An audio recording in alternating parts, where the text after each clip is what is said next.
Hi everyone, it's Rita from Miss Rita to the Rescue. Good morning.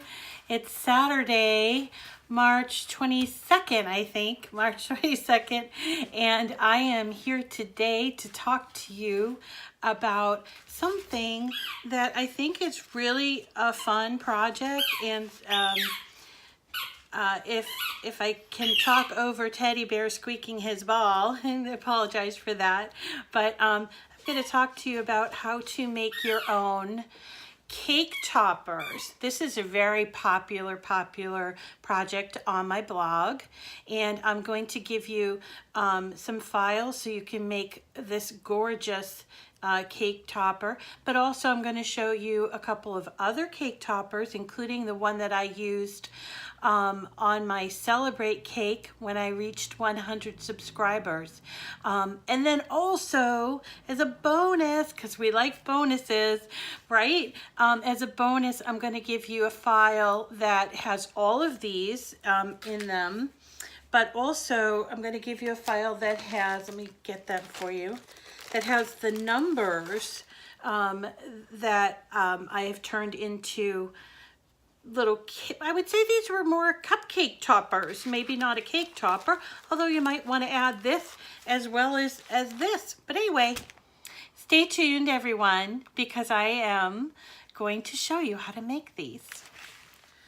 Okay, hey guys, so I want to show you how to make these really lovely, very fashionable cake toppers, and this one happens to be a birthday cake topper, but we also have one that I used on my recent cake, the Celebrate one, so I'm going to give that to you in the file as well. First, let me start off with the material that I used to cut it out. Okay, I like glitter. My friend Kristen says glitter is her favorite color. Isn't that great? But I like glitter, and so I tend to cut these out in glitter cardstock. Now, a lot of people are really going gaga these days over foil, and I love foil too. It's so pretty. So you can also do this in foil, but I just happen to like glitter, so I wanted to show you. These are cut out as obviously they're one piece, and they're cut from Cricut cardstock. It's a Cricut glitter cardstock. Now, I just want to put in a plug for Cricut, because I will tell you that Cricut is, for me, the place that I turn to get my glitter cardstock. They always have it in stock, and it's not terribly expensive. It comes in packs, and I can buy all different colors, so I can make blue and silver and gold and all kinds of different glittery things. So, well, but also I should point out that this isn't very sturdy, you see. So what you need to do is sort of shore it up a little bit. And the way that I do that is, let me show you. I cut out two pieces. I cut out my glitter one, and then I cut out one out of Cricut. This is called Craft Board. It's thicker, obviously. It has its own custom setting as well. And then after I've got both of those cut out, and they cut out expertly, of course they do, because it's a Cricut. Then what I do is I simply turn this one over, the glitter one, and I cover it with glue. I'm not going to show you how that happens, because I don't want to take up too much of your time today. But I use glue. This is the kind of glue that I use. It's mono liquid glue. I like this one, but there are plenty of fabulous glues on the market. I just like it because I like that it has this tip. I don't know if you can see it, but it has this great tip. It allows me to direct the glue exactly where I want to. And since these are sort of frilly and lacy, I want to be able to put my glue very specifically on the back of my glitter cardstock. And then I turn it over, And I do it on the glitter cardstock. I don't do it on the back. I don't know why. I think maybe I might have tried it the other way, but and it didn't work very well. I don't know. If anybody has any ideas on that, you do let me know, okay? But so anyway, I glue them together, and together they form a much more solid piece, you know? So, I mean, I could do this and it's not going anywhere, okay? So it just kind of shores it up. If you're in a hurry and you don't want to cut out that craft backing, you could do that as well. But for me, I just don't want to get to a birthday party and have the birthday cake be on there and have it be floppy. So that's why I do it that way. The next thing that I do after I've connected those two pieces is I flip over the piece or pieces, and I use these. These are, believe it or not, these are just bamboo skewer sticks. You see? You can buy these at just about any store that sells housewares, like Target, Walmart, those kind of places, and they're cheap. They're like $1 or $2. Bed Bath & Beyond carries them as well. They do come, they're sort of long.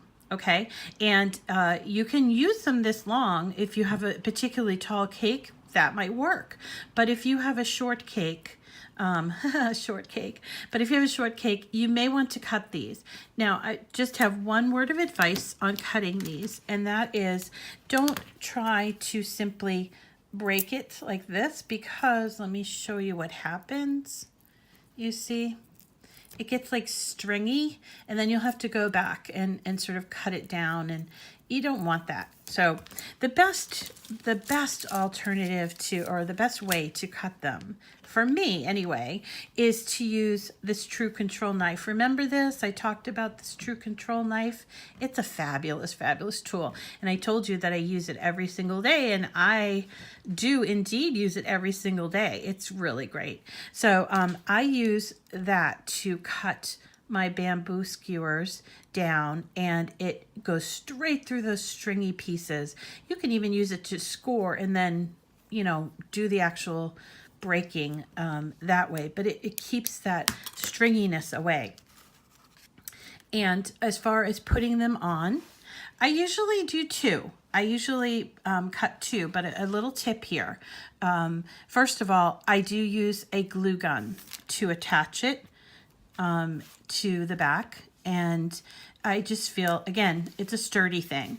And the second thing is, when you're doing two, do try to make them both even at the bottom, because when somebody goes to insert this into the cake, they want it to look straight.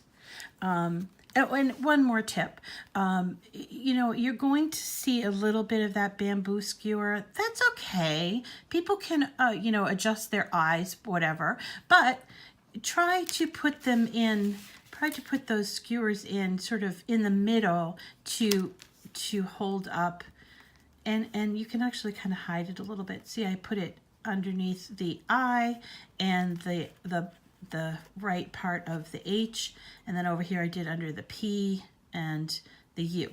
Okay, so that's how you do it.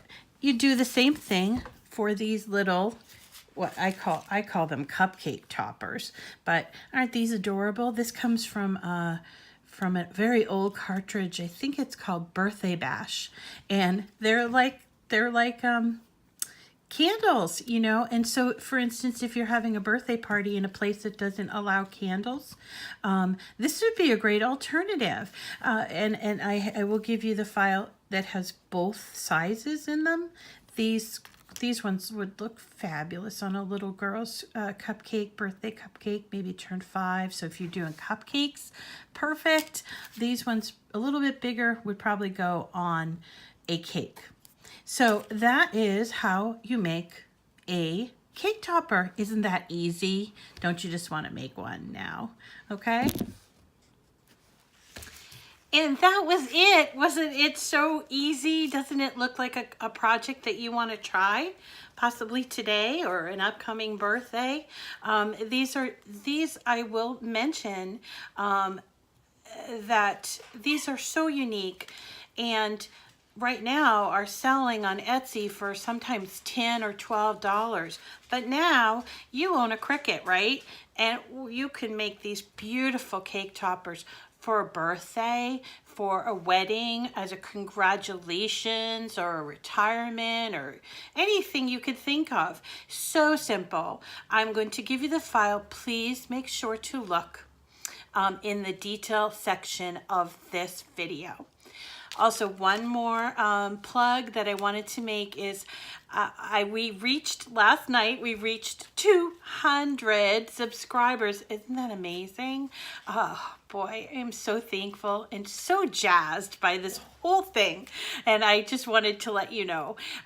If you are not yet a subscriber, would you please subscribe to my YouTube channel? It's free and it doesn't really take much effort, and boy, I would just love to have you along for these wonderful videos that are, you know, showing you how to use your Cricut every day. And I use my Cricut every single day. I have to confess, I do use it every single day. Perhaps you're not going to use yours every day. That's okay. Perhaps you're going to binge watch these videos.